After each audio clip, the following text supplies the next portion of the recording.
bank clerk Stanley Ipkiss is transformed into a manic superhero when he wears a mysterious mask. Timid bank clerk, Stanley Ipkiss Jim Carrey. Unfortunately, he's too gentle, and is unable to handle confrontations. After one of the worst days, he finds a mask, which depicts Loki, the Norse god of mischief.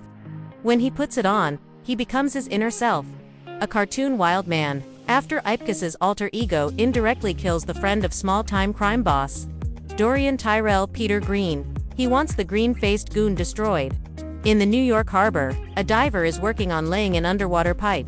The pipe was being held up by a sea crane, which fails, and the pipe drops to the ocean floor with force. The force disrupts a case at the bottom of the harbor, which opens and releases a wooden mask. Shy and luckless clerk Stanley Ipkiss Jim Carrey works at an edge city bank.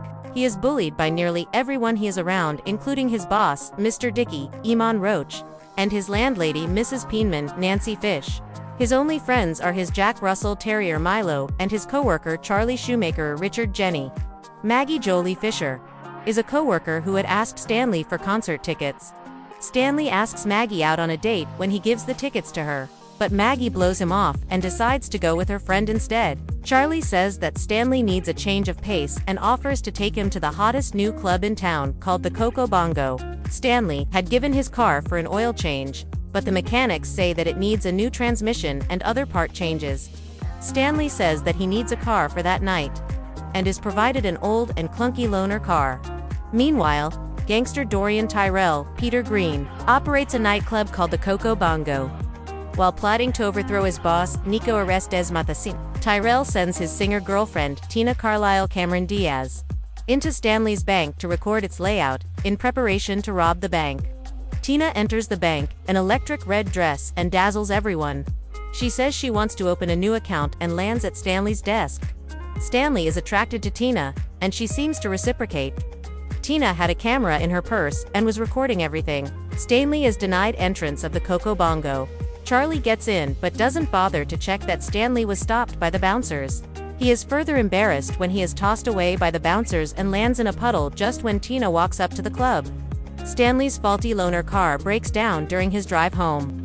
While looking over the harbor bridge in despair, he tries rescuing a humanoid figure in the waters, but finds it to be a pile of garbage concealing a wooden mask. Stanley returns home, where he is admonished by Peenman for running her new carpet with his wet feet, and says that it will be recovered from his security deposit.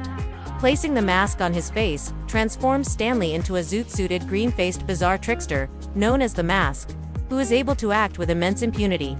With newfound confidence, Stanley indulges in a comical rampage through the city. The transformed Stanley enacts revenge on some of Stanley's tormentors, including the auto mechanic who ripped him off the night before by giving him a faulty car.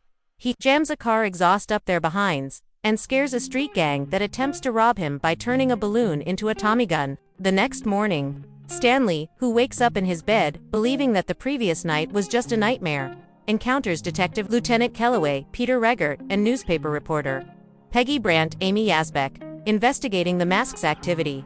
Meanwhile, Nico threatens Tyrell and gives him 1 week to leave town, when he finds that Tyrell has been using the club to run his small-time scams. To obtain the funds necessary to attend Tina's performance, and despite being sought by the police, he again becomes the Mask in order to steal money targeted by Tyrell. Stanley dons the mask and raids the bank, inadvertently foiling Tyrell's robbery.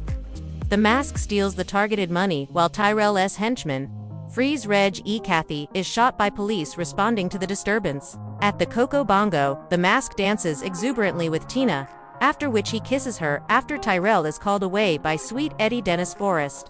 After Freeze dies in Tyrell's arms, Tyrell violently asks who was responsible. Eddie points to the Mask, who is dancing with Tina.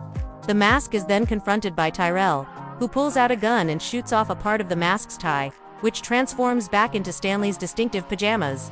The Mask escapes, while Tyrell is temporarily arrested for the bank robbery by Kellaway, who also finds the pajama scrap, who is also informed by a policeman that they found Freeze's dead body. Kellaway confronts Stanley at his apartment, just after a weary Stanley discovers all the bank money stuffed in his closet. Kellaway accuses Stanley of the bank robbery, but he escapes trouble and later consults an expert on masks named Arthur Newman Ben Stein, who tells him that the object is a depiction of Loki. the Norse god of darkness and mischief, and its powers are only active at night. Newman believes it is mythology, but he concludes that the mask's personality is based on Stanley's repressed desires. Despite this, Stanley arranges for Tina to meet the mask at the local landfill park.